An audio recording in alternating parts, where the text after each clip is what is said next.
Hey, all you freedom fighters. Today we're going to look at the 3 reasons why most people invest in gold and silver.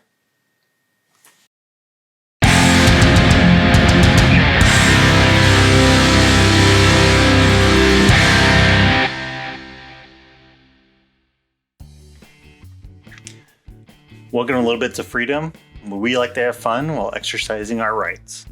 Posting weekly videos on guns, gold, gear, and guidance. If those are topics you enjoy, please like and subscribe. Now let's get to it. Now I know everybody's going crazy with the prices of gold and silver right now. I know people want to rush out and buy as much as they can and just throw money at it. So we want to look at the 3 reasons why people invest in gold and silver. But I also want to let you know that there are deals to be had. There are ways to try to find good pricing out there. And at the end of this video, I'm going to show you a piece of silver that I picked up for under spot and let you know how I did that.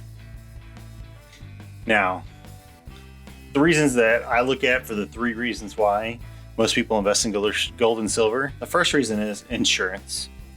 Now, I'm not talking about your insurance like a car insurance, but it's kind of like that. It's for a rainy day. If something bad does happen, and what are the bad things we're kind of talking about?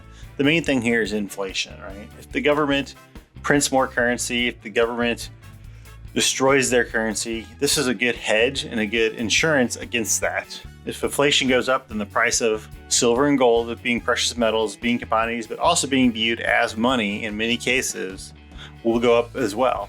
Or you can be looking at it as they deflate their currency, gold and silver potentially hold their value against those currencies. Even here in the United States, the bastion of freedom, where we believe in free markets, our government and the central bank here have been printing money, have been devaluing the dollar. Since 1971, when we came off the gold standard, the dollar has gone down and is only worth 1/5 of what it was back then. So it would take $5 now to pay for what only cost $1 in 1971. Since 1990, it's gone down by half. And if you look at it from 1913, when the central banks were established in the United States, it's gone down to a 1/25 of its value. So it would cost $1 back then, cost you $25 now. Now, this is definitely a long-term investment. We're not looking to buy and sell. This is really a hedge against what we perceive as risks within the system. So we're really almost looking to buy and hold until the day that something does go wrong, or if something goes wrong, right? It's not, hey, we're going to dump all our money into gold and silver. We may. A percentage is what everybody has to make their personal choice around. But it's really about being a long-term hedge against those risks of the future. Number 2 is just an investment, right? So as an investment, gold and silver can be great investments, whether that's short-term or long-term. But we're really looking for the value of those metals to go up, or if you want to play that speculation game, even going down potentially. There could be many reasons for this, either looking at supply and demand from the mines, from supply and demand from countries trying to build their supply of gold in their inventory from their central banks. So there's a lot of reasons to play that market. Now, as an investment, I don't necessarily like physical gold and silver as an investment. I think it can be difficult to buy and sell. There's a lot of premium and cost associated with buying and selling it, whether you're doing it online, and time associated with buying and selling it. If you're going through eBay and trying to set up a store, and shipping costs, or even just going down to your local coin shop, they're not going to want to give you spot price on it potentially, or they got to make money off of it as well. So private party then is what you're going to look for. I don't particularly like going through Craigslist and trying to buy and sell gold through Craigslist myself.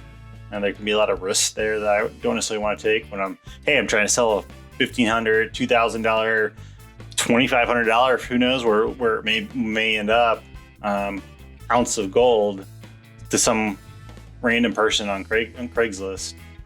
So I definitely like other options for my investments in gold. There's other ways too where you can play it and maybe get a little bit more risk reward associated with it.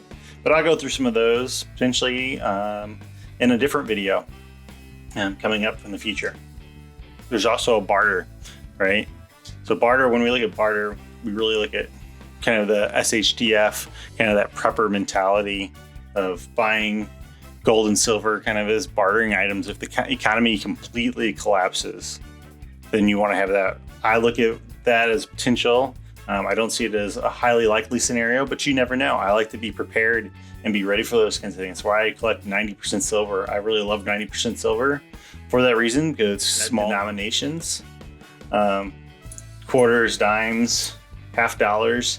People can pretty easily recognize that. They understand, and it's easily explained that they're 90% silver content, so that there's value in that just from that content.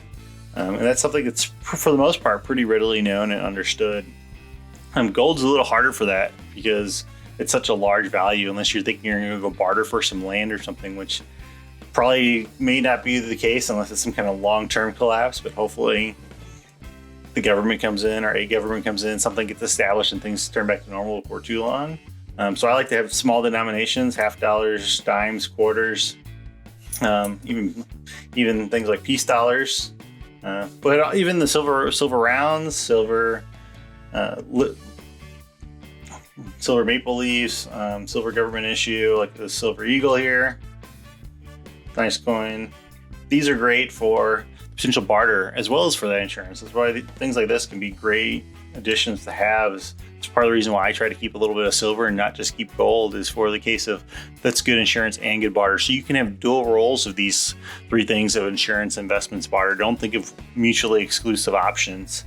Even from the insurance side, you can change your percentages of what you're holding as an insurance or as a hedge, depending on the situation. If things look a little bit more tense, you may want to hold a little bit more hedge and then wait for prices to go up and maybe sell off a little bit.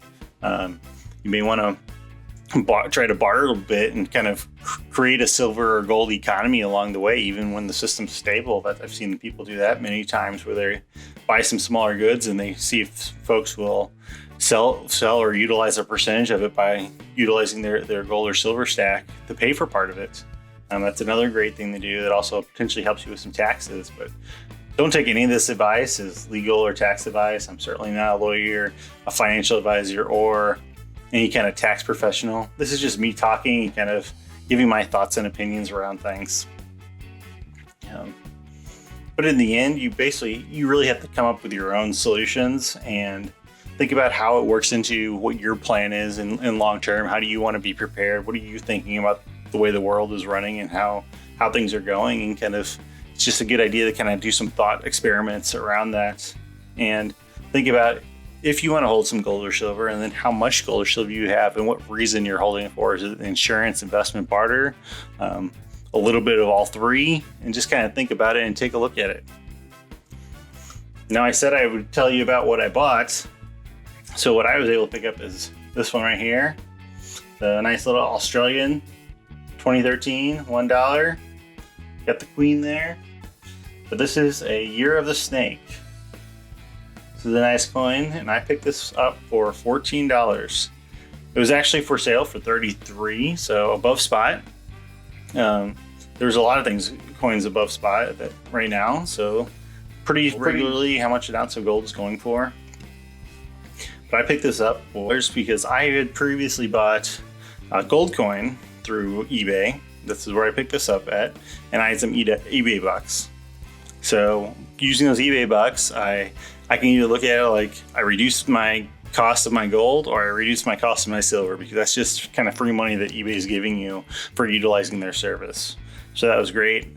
I'm looking at it as I bought this one for $14, and that's how I'll record and track the value of what I spent on it. But I really like this one. I picked it up because it was actually the same or maybe even a bit cheaper than buying an American Silver Eagle, premium wise. But this one actually, I think, has a little bit of numismatic value to it that I think will help hold some of that value and keep that premium high, even if the silver prices come back down or the premiums of silver shrink when prices or supply comes back online. That I think this one maybe will hold because of that numismatic value, that collector's value that this has. So I wanted to share that with you. I think this is a really cool one. I think you can find good deals like that, especially at times when premiums are high on just about everything. That kind of equalizes some of those collectible pieces that may be desirable, and bring them back more in line with like the everyday maple leaves, silvers, and what those are selling. Even silver rounds have very high premiums right now. So it's hard to find something with a super low premium. So it may be a good time to pick up kind of more of a collectible piece that you think is going to go up in value later, even at a higher, with a premium, because the premium's very similar, if not the same, as some of those standard coins that are readily available out there. So thanks for watching today, guys. I really appreciate it. If you enjoy the content, please like and subscribe. And as always, keep learning, training, and enjoying life. Thank you.